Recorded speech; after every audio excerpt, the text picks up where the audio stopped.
Hey guys, welcome back to my channel. Have you ever had a crush on someone that was so intense you lost sleep, appetite, and even sex drive?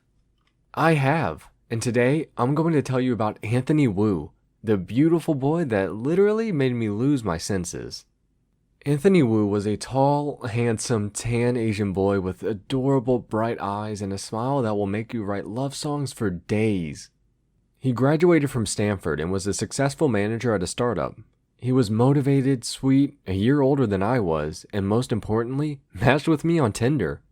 His interest towards me, though dwarfed by my immediate obsession with him, made it impossible for me to stop thinking about him. We had scheduled a date at a Korean tofu house, and the anticipation was killing me. Every minute between my last text and his response was a living eternity, and my stomach constantly felt like a ball of tangled rubber bands. Hours of waiting for his response resulted in painful thoughts of unrequited love. But alas, our first date had come. He was just as beautiful in real life, and his voice was smooth and deep. I tried to mask my panic by casually asking get-to-know-you questions and listening to his responses. After tofu, I invited him to some boba, and he agreed. This was a good sign, right? After boba, we continued to chat in his car.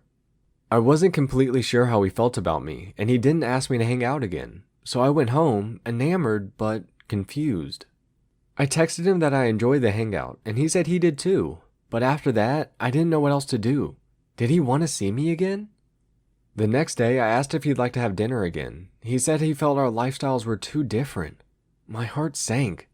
I was a churchgoer at the time and not out to family or friends. He instead was completely out, and even though he had that sophisticated, innocent aesthetic, he enjoyed more hedonistic pleasures like drinking, smoking weed, and clubbing. I didn't have any issues with these differences, but apparently he did. Desperate, I tried to convince him that I also had a side to me that enjoyed those things. Eventually, I think my eagerness prompted a change of heart. He agreed to a second date. Yes! I was freaking out. It was both elation and anxiety. I was overjoyed that I got a second chance, but more nervous than ever to make sure I got it right. I studied for this date like I studied for the SATs, stressfully and methodically for something that could change my life. By this point, I already found his address online and read numerous articles about his Myers-Briggs personality type. I know, creepy, right? While I'm also aware that there are a lot of Myers-Briggs naysayers, I'll save that discussion for another video. For now, please bear with me. So he was an ENFJ, and according to one article, the key to an ENFJ's heart is to show them appreciation for how much taking their advice helped you. I had only gone on one date with him. How was I supposed to show that I took his advice? It's embarrassing to say, but because he had previously recommended that I come out, I actually came out to 4 of my church friends over the course of a few days.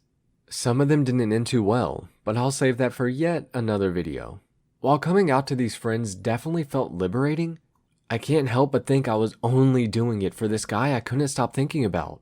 And that didn't feel all the way right, especially looking back now.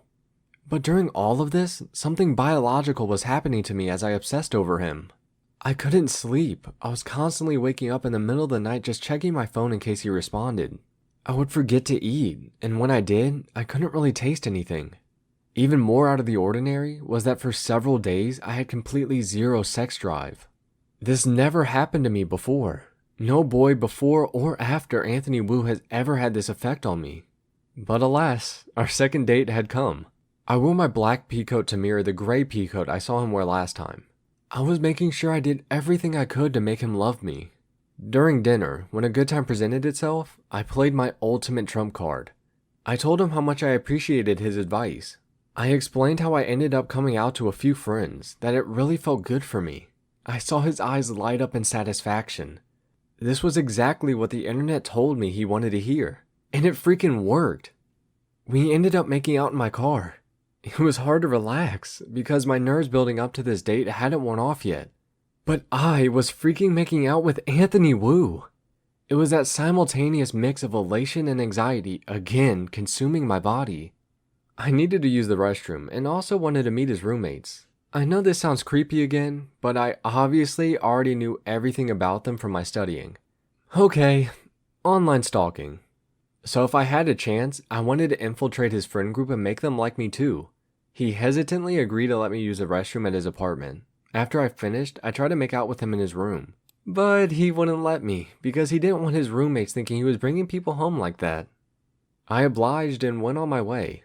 Afterwards, I tried to hang out with him again, but he canceled and lost interest in me. I often look back and wonder, was he upset that I pressured him to let me use his restroom?